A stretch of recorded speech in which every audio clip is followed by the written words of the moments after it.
చేస్తే అందరి మీద ఎందుకయ్యా శిక్ష? అందరినీ చేయండి. ఒకరే తప్పు చేస్తే అందరికి శిక్ష ఎందుకు అని వేడుకొనగా అప్పుడు యెహోవా మోషేకు ఇలాగు సెలవిచ్చెను. కోరాహు దాతాను అబీరాముల యొక్క నివాసముల చుట్టుప్రక్కల నుండి తొలగిపోండి. ఎక్కడైతే ఉన్నారో వారి దగ్గర నుంచి పక్కనకి వెళ్ళిపోండి, తొలగిపోండి అని చెప్పి జన సమాజముతో చెప్పెను. 32 చదవమ్మా. భూమి తన నోరు తెరచి వారిని వారి కుటుంబములను కోరాహు సంబంధులందరినీ వారి సమస్త సంపాద్యమును మృంగివేసెను. వారును వారి సంబంధులందరూ ప్రాణముతో పాతాళమునకు కూలిరి. భూమి వారిని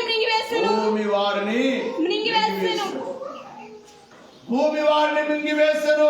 వారి సమాజంలో ఉండకుండా. గమనించాలి ప్రియులారా, కోరాహు సంబంధులు మోషేకు వ్యతిరేకముగా వారు ప్రవర్తించారు. వారి యొక్క సహోదరుడు వ్యతిరేకముగా ప్రవర్తించారు. ఇక్కడికి వచ్చే లోపు ఆ గుంపులో కొంతమంది వారు వచ్చి మాట్లాడుతున్నారు, నీ ఒక్కడివేనా పరిశుద్ధుడు, మేమందరం పరిశుద్ధులమే, మేమందరం భక్తులమే, ఏంటి నువ్వు గొప్ప అనుకుంటున్నావు అని చెప్పి మాట్లాడితే దేవుని కోపం వచ్చింది. ఇంతవరకు చరిత్రలో ఎప్పుడు జరగలేదు. భూమి నెరవిడిచి వారిని ప్రాణముతోనే పాతాళానికి వెళ్ళిపోయారు. ప్రాణముతో పాతాళానికి. అందుకనే దేవుడు అంటున్నారు, ఆజ్ఞ ఏమిటంటే నేను అభిషేకించిన వారిని, నా ప్రవక్తలను ముట్టవద్దు, వారికి కీడు చేయవద్దు, వారికి హింస కలిగించవద్దు. ఇది దేవుని ఆజ్ఞ. మొదటిగా చదువుకున్నాం కదా, ఇది దేవుని ఆజ్ఞ. ఇక 5వదిగా మనం చూసినట్లయితే దేవుని అభిషేకం పొందిన దావీదునకు కూడా కీడు చేయాలనుకున్నాడు సౌలు, చంపాలనుకున్నాడు, పలుమార్లు చంపాలనుకున్నాడు.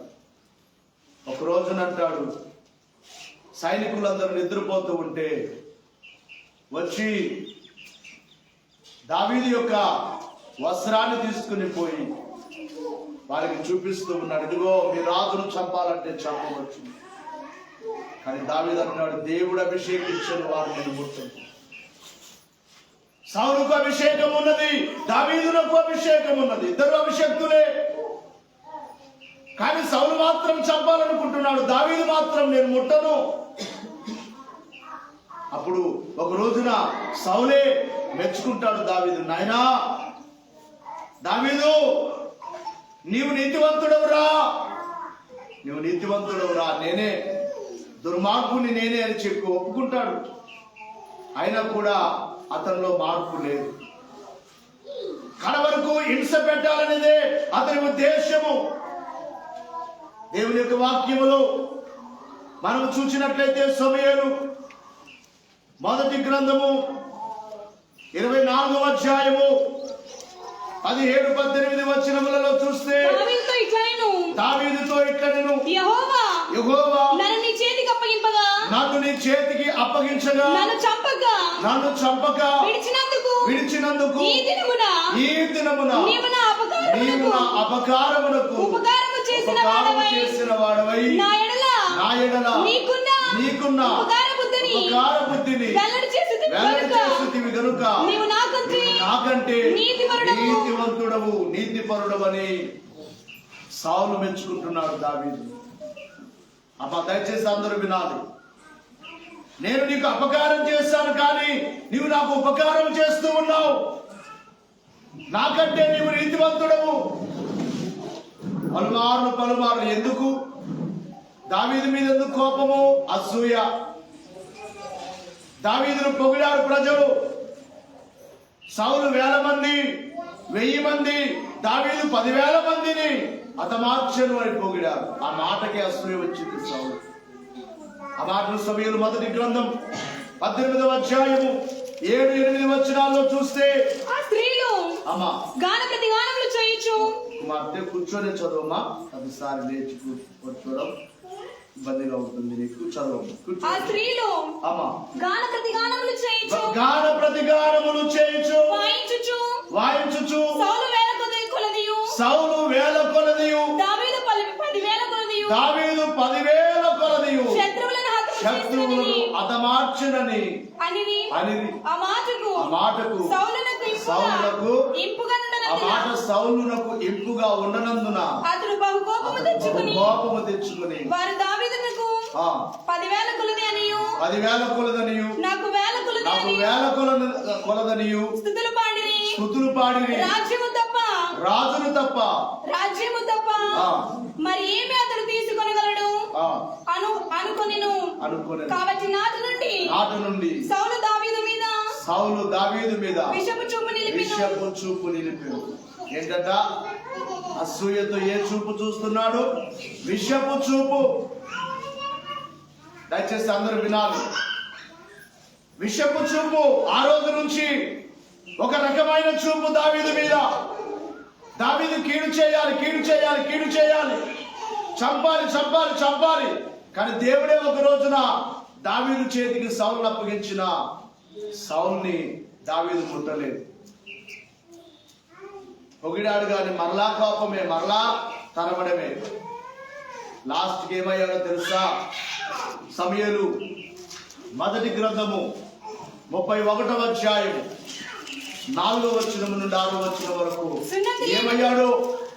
సున్నతి లేని వీరు వచ్చి నన్ను పొడిచి అపహాస్యము చేయకుండానట్లు నీ కత్తి దూసి దాని చేత నన్ను పొడవమని తన ఆయుధములను మోయువానితో చెప్పగా అతడు భయము చేత అలాగు చేయనల్లకుండెను గనుక సౌలు తన కత్తి పట్టుకొని దాని మీద నిలబెట్టుకొని తన కత్తి మీద తానే పడిపోయి చచ్చిపోయాడు. స్వహత్య చేసుకున్నాడు. ఎందుకంటే తన జీవితం అంతా అసూయతోనే బ్రతికాడు. కీడు చేయాలనే ఉద్దేశమే. దావీదు కూడా దైవాభిషేకము కలిగిన వాడు, తగ్గింపు కలిగిన వాడు, కీడు చేయాలనుకుంటున్నా మేలు చేసేవాడు. అందుకని దేవుడు ఎవరి పక్షాన ఉన్నాడంటే దావీదు పక్షముననే ఉన్నాడు. సౌలు ఘోరమైన చావు చచ్చినట్లుగా బైబిల్లో మనం చూస్తున్నాం. ఇక మరొక విషయాన్ని 6వదిగా మనం చూస్తే, గొప్ప ప్రవక్త, రోషము కలిగిన ప్రవక్త, ఆయన చెప్పగానే 3.5 సంవత్సరాల కాలము వర్షము పడకుండా 3.5 సంవత్సరాలు ఆకాశము మూయబడి. అతని గొప్ప ప్రవక్త ఏలియా ఒక రోజున యెజబెల్ రాణి ఏలియాతో మాట్లాడుతుంది. ఏమని మాట్లాడుతుందో ఒకసారి మనము రాజుగా గమనించాలి. మొదటి గ్రంథం 16వ అధ్యాయములో 19వ అధ్యాయం, రాజుల మొదటి గ్రంథము 19వ అధ్యాయములో చూస్తే 2వ వచనం ఒకసారి చదువుమా. యెజబెలు ఒక దూత చేత ఏలియాకు ఈ వర్తమానమును పంపించెను. రేపు ఈ వేళకు నేను నీ ప్రాణమును వారిలో ఒకరి ప్రాణము వలె చేయని ఎడల దేవుడు నాకు గొప్ప అపాయము కలుగజేయును గాక. గమనించాలి. కాబట్టి అతడు ఈ సమాచారం తెలుసుకుని లేచి తన ప్రాణము కాపాడుకొనుటకు పోయి యూదా సంబంధమైన బెర్షెబాకు చేరి అచట ఉండమని తన దాసితో చెప్పి తాను ఒక దిన ప్రయాణము అరణ్యంలోనికి పోయి. గమనించాలి. ఇక్కడ తాను భయపడి వెళ్ళిపోతున్నాడు. యెజబెల్ సవాల్ చేసి, రేపు ఈ సమయానికి చంపేస్తా. ఎప్పటికి? రేపే నీకు లాస్ట్ అంటుందామె. గొప్ప ప్రవక్త, భయం. చంపుతా అంటే ఎవరికైనా భయం కదా. అంత గొప్ప ప్రవక్త అయినా కానీ భయపడి ఈ యజమాని మంచిది కాదు, నా చంపుతానంటుంది, చంపుతుందని చెప్పి ప్రాణభయంతో వెళ్ళిపోయాడు. గమనించాలి ప్రియులారా జాగ్రత్తగా. ఆ తర్వాత వారు ఒక పాపము చేశారు. ఆహాబు యెజెబెలు ఇద్దరు కూడా దేవునికి విరుద్ధమైన ఒక పాపము. నాబోతు అనబడే ఒక పేదవాడి యొక్క ద్రాక్ష తోటను ఆక్రమించుకున్నాడు. వాడిని చంపేసి ఆక్రమించుకున్నాడు. ఆ విషయము ఏలియాకు తెలిసింది. ఏలియా చెబుతున్నాడు 21వ అధ్యాయం 23వ వచనములో, మరియు యెజెబెలును గూర్చి యెహోవా సెలవిచ్చినదేమనగా, యెజ్రెయేలు ప్రాకారమునొద్ద కుక్కలు యెజెబెలును తినివేయును, పట్టణమునందు చచ్చు ఆహారము సంబంధికులు కుక్కలు తినివేయును, బయటి భూములలో చచ్చువారిని ఆకాశ పక్షులు తినివేయును అని చెప్పెను. తన భార్య అయిన యెజెబెలు ప్రేరణ చేత యెహోవా దృష్టికి కీడు చేయ తను తాను అమ్ముకొనిన ఆహాబు వంటి వాడు ఎవడునూ లేడు. భార్య మాట విని ఒక అమాయకుని చంపారు. ప్రవక్తను బాధ పెడుతున్నారు. ఆ దినాల్లో వారు రాజుగా, ఆహాబు రాజుగా, యెజెబెలు రాణిగా ఉన్నారు. ఇద్దరు ప్రవక్తను బాధ పెడుతున్నారు. దేవుడు చెప్పమంటాడు, ఎదిగో ఆ చంపిన వ్యక్తికి రక్తం ఎలాగైతే కుక్కలు నాకాయో, పేదవాడు భూమిని ఆక్రమించుకున్నారు, చంపేశారు. నీ రక్తము, నీ భార్య రక్తము సేమ్ అలాగే కుక్కలు నాకుతాయని చెప్పు. సేమ్ అలాగే మరణం వస్తుందని చెప్పు. దేవుడు చెప్పినట్లుగానే రాజుల మొదటి గ్రంథము 22వ అధ్యాయం 35వ వచనములో, రాజుల 2వ గ్రంథము 35వ అధ్యాయము, రాజుల 2వ గ్రంథము 9వ అధ్యాయము 35వ వచనములో మనం చూసినట్లయితే, చదవమా, మొదటి రాజుల 2వ గ్రంథము 22:35 చదువు. అయితే దాని కపాలమును పాదములను అరచేతులను తప్ప మరి ఏమీ కనబడలేదు. 2వ రాజులు చదువుతున్నామా 9. ఇక్కడ యెజెబెలును పాతి పెట్టాలని చూచారు కానీ కపాలము ఇంకేం కనబడిందమ్మా? పాదములను అరచేతులను తప్ప ఇంకేమి కనబడలేదని.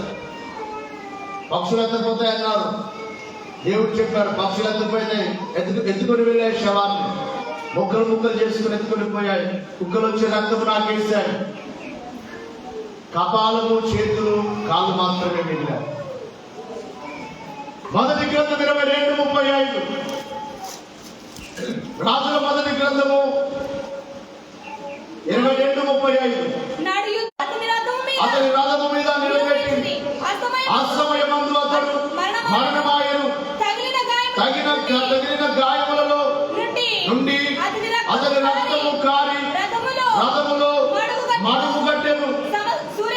సూర్య అస్తమయ సమయమందు దండువారందరూ తమ తమ బట్టలను దేశములకు, పట్టణములకు, దేశములకు వెళ్ళిపోవచ్చు వచ్చింది. ఈ ప్రకారం రాజు మరణమై షోమ్రోనులకు కొనిపోబడి షోమ్రోనులో పాతి పెట్టబడెను. వేశ్యలు స్నానము చేయుచుండగా ఒకడు ఆ రథమును షోమ్రోను కొండలలో కడిగినప్పుడు యెహోవా సెలవిచ్చిన మాట చొప్పున కుక్కలు వచ్చి అతని రక్తమును నాకెను. బైబిల్ అబద్ధము కాదు. నా ప్రవక్తలకు కీడు చేయదు. కీడు చేసిన వారికి ఏమైంది? చివరిగా లేచి నిలబడదాం. లాస్ట్ మాట. ఈ లోకానికి వచ్చిన, రక్షించడానికి వచ్చిన, ప్రతి మానవునికి మేలు చేయడానికి వచ్చిన ప్రభువైన యేసుక్రీస్తు వారికి కూడా కీడు చేసిన వారు కనబడతారు. వినాలి, దయచేసి ఎవరు బయటికి వెళ్ళొద్దు, చివరిలో అయిపోయింది. ఎవరెవరు ఆయనకు కీడు చేశారు? కీర్తనల గ్రంథము 2వ అధ్యాయము 3వ వచనములో, అపోస్తలుల కార్యముల గ్రంథము 4వ అధ్యాయము 26వ వచనములో చూస్తే భూరాజులు యెహోవాకును ఆయన అభిషక్తునికి విరోధముగా నిలువబడుచున్నారు. ఎవరు?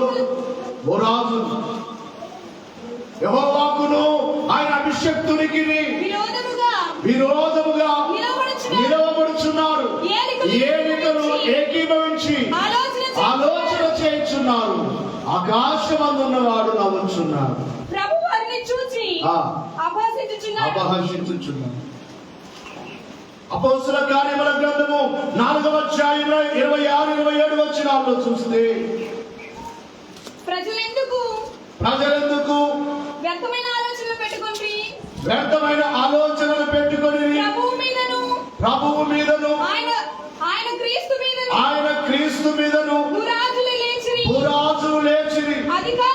అధికారులు ఏకముగా కూడుకొని అని నీవు పరిశుద్ధాత్మ ద్వారా మా తండ్రియు నీ సేవకుడునైన దావీదు నోట పలికించితివి. నీ హస్తమును నీ సంకల్పమును ముందు నిర్ణయించును. వాగ్దానాన్ని చేయుటకై నీవు అభిషేకించిన నీ పరిశుద్ధ సేవకుడైన యేసునకు విరోధముగా ఏ రోజును పొంతు పిలాతును అన్య జనులతోను ఇశ్రాయేలు ప్రజలతోను ఈ పట్టణమందు నిజముగా కూడుకొని. ఇక్కడ కొన్ని గుంపుల వారు అన్యజనులు యేసునకు వ్యతిరేకముగా విరోధముగా ప్రవర్తించారు. ఏ రోజు రాజు దేవునికి వ్యతిరేకముగా ప్రవర్తించాడు ప్రభువు. శాస్త్రులు పరిచయులు మాటలు చెప్పాలంటే అప్పుడు ప్రపంచమంతా ఏలుబడి చేయించున్న రోమా సామ్రాజ్యము కూడా ఏమైంది? రోమా సామ్రాజ్యం భూమి మీద లేకుండా తుడిచిపోయేటపడింది. దాని పేరు మొత్తం క్రైస్తవులు అయిపోయారు. భూమి మీద ఏమయ్యారు? విరోధముగా ఉన్నవాడు వాడి రక్తము మా మీద మా పిల్లల మీద ఉండుగాక. అందుకే బైబిల్ చెప్పే మాట, ఏ విత్తనం విత్తుతావో అదే పంట కోస్తావు. దేవుని పిల్లలమైన మనము దేవుని సేవకులకే కాదు కానీ ఎవరికి మనము కీడు చేసే వారంగా ఉండకూడదు. ఎవరి మనస్సు మనం బాధ పెట్టకూడదు. మాటలు అందరికి వస్తాయి, మాట్లాడడం ఎవరికైనా మాటలు వస్తాయి. ఒక మనిషిని బాధ పెట్టే మాటలు ఎప్పుడు మన నోట రాకూడదు. మొన్న కాబట్టి మేము పెడితేనే కదా మీరు తినేది. అవును, మరి నేను కాదంటానా? లేదంటున్నామా? మేము మీరిచ్చే కానుకే మరి ఎంత బాధ మాట. అవన్నీ చెప్పరు బయటికి. మేము ఊరు ఇచ్చిపెట్టిపోతాం అంటే మేమే ఇచ్చిపెట్టిపోతాం. మేమే వేరే వాళ్ళం కదా. అన్ని చోట్ల మాకు ఇదే జరుగుతుంది. అందరితో నేను విడిచిపెట్టిపోతాను అయినా అని అన్నాడని ఎందుకు వస్తున్నాయి ఆమెకు ఆ మాట? ఎంత బాధ. దేవుడు చేసిన మేలు మర్చిపోతారు కొంతమంది. ఎవరైనా అంటే అయ్యారే అమ్మగారే వెళ్ళిపోతారు, వాళ్ళే వెళ్ళిపోతారని చెప్పండి. ఎవరైనా మీతో అలాగంటే అని ఆమె చేయలేదని మేము చెప్పం. చేశామని కాళ్ళ కింద ఉండమనడం అది కరెక్ట్ కాదు. దేవుడు పిలిచారు. ఎప్పుడు 2001లో చావలసిన వాడిని ఈ రోజు వరకు సజీవంగా దేవుడు నిలబెట్టారు. సేవ వృద్ధి అవుతుందని సంతోషిస్తూ ఉండగా సాతానుకు అవకాశం ఇచ్చి మాట్లాడుతున్నాను. దేవుని అభిషేకానికి విరోధముగా ఎవరు ప్రవర్తించవద్దు దయచేసి. దేవుడు మీ అందరినీ దీవించాలని మేము కోరుకుంటాం. మీ అందరి మేలు మేము కోరుకుంటాం. మన కుటుంబం గురించి దేవుడు నాకు ప్రత్యక్షపరచారు. ఆ గృహాన్ని దేవుడు ఎంతగానో దీవించినట్టు. ఒక కార్యక్రమం జరుగుతూ ఉంటే మొత్తం పెద్ద పెద్ద వారు ఆఫీసర్స్ వారి కార్యక్రమానికి వచ్చారు. అయితే అక్కడ నేను పాస్టర్ ఇద్దరం వెళ్ళాము. వాళ్ళు అంటున్నారు, అక్కడికి పెద్దవారు ఎమ్మెల్యేలు పెద్ద పెద్దవారు వచ్చినప్పటికి కూడా వారిని పక్కన కూర్చోబెట్టి ఫస్ట్ మా అయ్యగారు ప్రార్థన చేసిన తర్వాతే మేమేమైనా చేస్తాం. అది మంచిది. మిమ్మల్ని దేవుడు దీవిస్తాడు. బైబిల్ మిషన్ ఎప్పటికైనా దీవిస్తాడు. ఈరోజు మీరు పేదవారిగా ఉండవచ్చు. బైబిల్ మిషన్ అంటేనే అభివృద్ధి.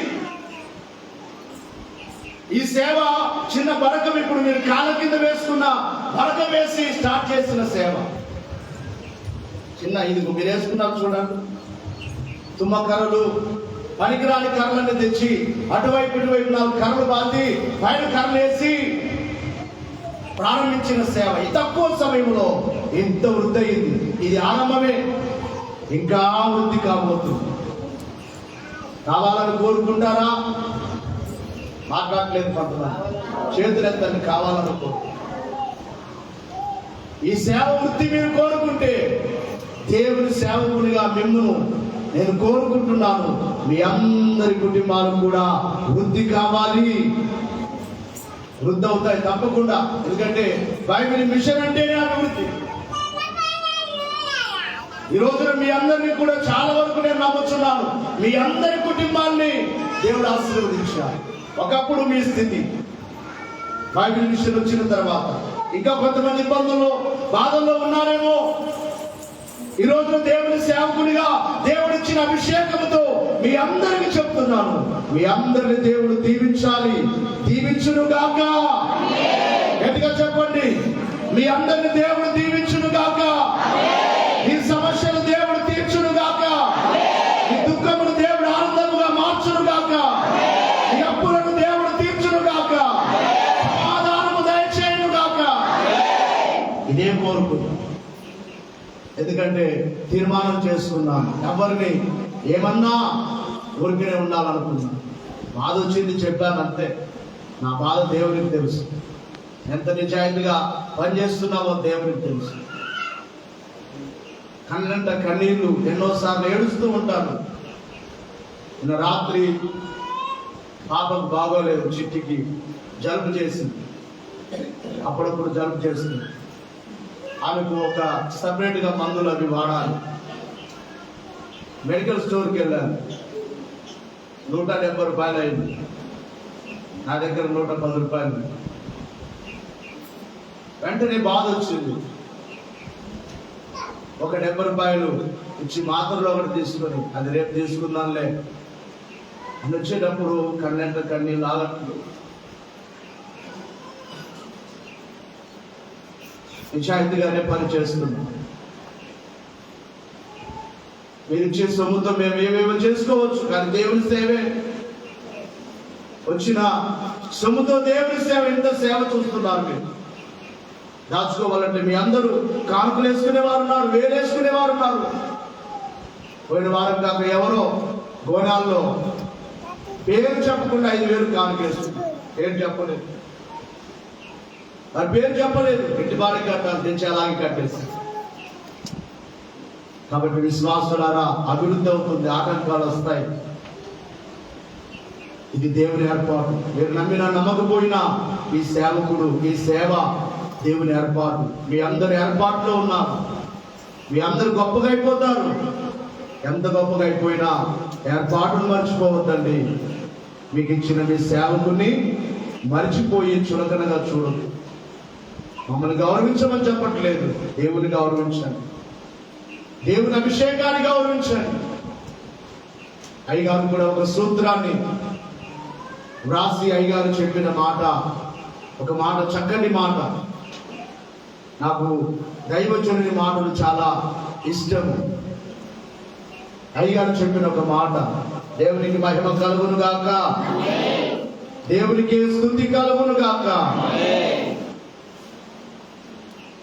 దేవుడు సేవలతో మహిమకరముగా జరిగిస్తూ ఉన్నారు. ఎందరో గృహాలకు వెళ్తే వారి కన్నీళ్లు, మనం సంతోషంగా ఉన్నాం. 2 సార్లు కరోనా వచ్చినా దేవుడు మనకు క్షేమమునే ఇచ్చారు. ఏ కీడు కలగకుండా అనునిత్యమైన కాపాడుచున్నాడు. దేవుడికి మహిమ కలుగును గాక. ఈ మాట ఒకసారి మైక్ తీసుకొని చదువమ్మా. తెలుగు ఆలోచన నువ్వే చదువులేదు కదా. ఈ మాట చదువు. అయ్యగారు చెప్పిన మాట. దేవునికి స్తుతి కలుగును గాక. మైక్ తీసుకో. దేవునికి మహిమ కలుగును గాక. తన్నును ఎన్ని అన్నా దేవుడు సహించుకుంటాడు, సహిస్తాడు. గాని అభిషేకించు దైవ జనుని అంటే ఆయన సహింపలేరు.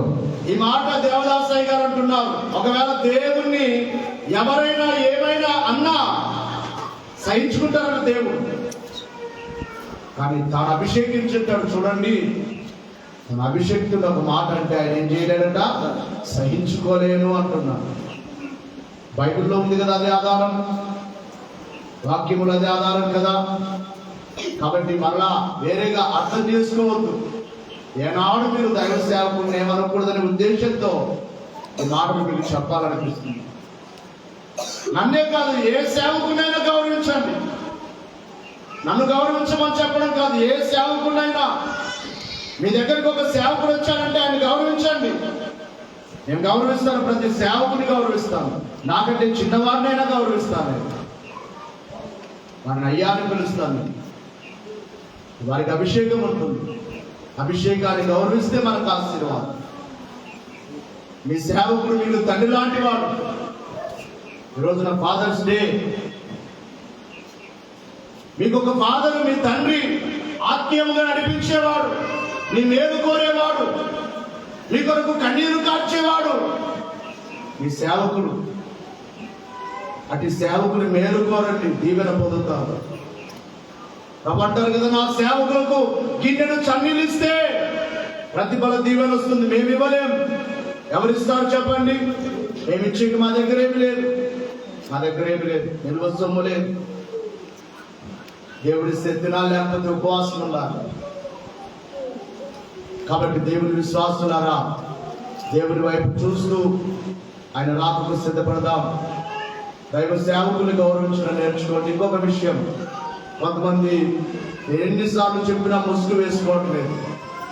మందిరం లోపలికి వచ్చేటప్పుడే మీ తల మీద ముసుగు ఉండాలి. అది ఎవరిని గౌరవించుట? బైబిల్ చెబుతున్నమాట. ఇవన్నీ క్రమాలు, ఇవన్నీ ఆత్మీయ పాపాలు అవుతాయి. మీ మేలు కోరి చెప్తున్నారు. అలాగే ఈ రోజున ఈ వారాల్లో మేము గృహాలు దర్శించడానికి వెళ్ళాం. కొంతమంది ముసుగు కూడా లేకుండా మరణాలు చెప్తున్నారు. క్రమము నేర్చుకోవాలి. ముసుగు వేసుకునుట ఎవరిని గౌరవించుట? దేవుని గౌరవించుట అని బైబిల్ చెప్తుంది. అలాగే ఆదివారం ఆలస్యంగా, ఒక్క ఆదివారం కొంచెం త్వరగా రెడీ అవ్వలేరా? పాపాలు ఒప్పుకునే సమయానికి మీరు రాకపోతే ఈ పాపాలు అలాగే ఉండిపోతాయి. ఏ ప్రయోజనం వచ్చి? ఆరంభానికే రండి దయచేసి, ఆలస్యంగా రావద్దు. ఇది ఒక్క వారమే కదా, ఒక్కరోజే కదా. అలాగే శుక్రవారము వచ్చేవారు కూడా త్వరగా రండి. ఇక నుంచి ప్రకటన, ఎవరైనా చీకటి శోధంతో ఉన్నా, దయ్యాలతో ఉన్నా, అనారోగ్యంతో ఉన్నా వారిని శుక్రవారం రమ్మని చెప్పండి. ఆ అన్యులైనా రమ్మనండి. శుక్రవారం దేవుడు కార్యాలు జరిగిస్తున్నారు. ఈ సేవ ఇంకా వృద్ధికి శుక్రవారం కార్యక్రమం. ప్రతి శనివారం నేను మీ అందరినీ 7 గంటల ధ్యానంలో సమర్పణ చేసేవారు. శాల విడిచిపెట్టిన తర్వాత 7 గంటల ధ్యానం తప్పకుండా చేయాలి అనే ప్రేరేపణ దేవుడు నాకు కలిగించాడు. 7 గంటల ధ్యానం చాలా ముఖ్యమైనది. 7 గంటల ధ్యానమే మనల్ని పరలోకానికి నడిపించేది అన్నారు దైవజనుడు. 7 లోకాలు ప్రార్థన, 7 మెట్లు. 7 లోకాలు ఆ పైలోకమునకు తీసుకుని వెళ్ళేది 7 మెట్ల ప్రార్థన. కాబట్టి 7 గంటల ప్రార్థనలో మీరు ఒకవేళ ఇంటి దగ్గర ఉంటే పాల్గొనండి. వచ్చి ఎవరైనా అనారోగ్యంతో ఉంటే వారికి చెప్పండి. చీకటి శోధంతో ఉంటే వారికి చెప్పండి. సంతానం లేకుండా ఉంటే వారికి చెప్పండి. దేవుడు తన కార్యాలు జరిగించబోవచ్చున్నాడు. మీ సేవకుడు ఎవరిని ఏమీ అనలేదు. ఎవరైనా అన్నారని చెప్తే వారి మాట నమ్మొద్దు. ఒకటే చెప్పాను ఆమెతో, నువ్వు మారిపోయావులేమ్మా, దేవుడు చేసిన మేలు మర్చిపోయావు. ఆమె ఏదేదో చెప్పుకుంటుంది. మందిరానికి రావట్లేదు, నేను రావద్దన్నా, నేను రావద్దంటే నా తప్ప. నేను ఊరించి పెట్టిపోతా అంటే అయ్యగారు వెళ్ళిపోతానని చెప్పండి. ఆశ్రయని పంపించేద్దాంలే, నువ్వెందుకు, నీకు ఇల్లు ఉంది, మాకు కూడా మాకేమి లేదు కదా, ఇల్లు లేదు, మేమే వెళ్ళిపోతాం. బాగా ఇంట్లో వాళ్ళం ఎక్కడైనా ఉండిపోతాం. ఈ సంవత్సరమే వెళ్ళిపోయే వాళ్ళం. ఏమంటే పిల్లల్ని చేర్పించారు కాబట్టి ఆగిపోయాం. బాధ. గమనించండి, దేవుని వైపు చూడండి. మేము ఎవరిని ఏమనట్లేదు, మమ్మల్ని మాట్లాడి మరి ఇలా మాట్లాడడం మంచిది కాదు. ఎందుకంటే అభిషేకాన్ని మాట్లాడితే దేవుడు కోడు, అది వారికి కీడు కలగాలని నేను కోరుకోవట్లేదు, మేలే కోరుకుంటున్నాను. నా కుమార్తెను కూడా దేవుడు క్షమించాలని కోరుతున్నాను. దైవాశీస్సులు కలుగును గాక. మోకరిద్దాం.